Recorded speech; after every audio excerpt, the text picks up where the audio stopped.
said you found your niche and community that you want to work with, and you fine tune who you pick to work with, right?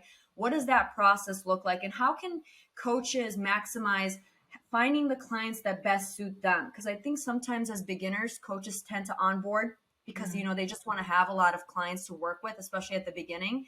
How do you get to that point where you start actually sorting out who you're meant to work with and want to work with?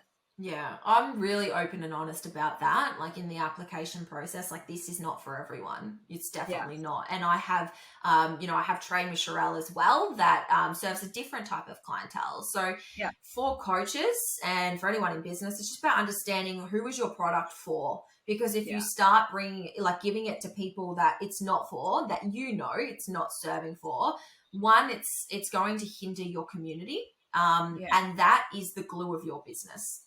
Yeah. If you create a really strong community, word of mouth is underrated when it comes to business and onboarding and sales. So I just think knowing who your niche is, i.e. who do you get the best results for, who loves what you do, who's supporting you, who believes in what you do, then, you're going to be able to get the results that you want for the overall business. But for me, I have obviously an application process through the website, and then I personally sit down with everyone and have an interview and go through and just make sure, for me, but then for them, I don't want to bring someone into something that they're not going to get the best out of either. So, I have a chat with them. I see where they're at. I see whether this is appropriate. I see whether they're willing to do the work.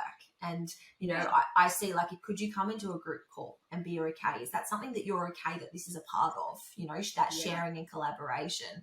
And what for other coaches, again, I know a lot of people, as you said, when they first start, they feel like they've just got to take on every lead. And, it's a fine balance, but you will be so much happier in the long run if you work with the people that you want to work with, and then your business will grow. I actually don't think you can get too niche in a market that has social media and the internet.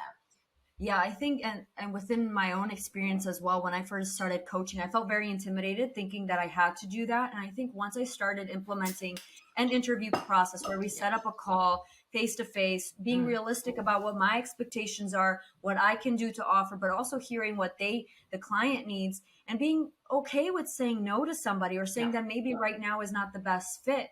Because that brings that more and more of that type of clientele. And maybe at the beginning, it may be tricky and maybe hard and uncomfortable for you to do that as a coach.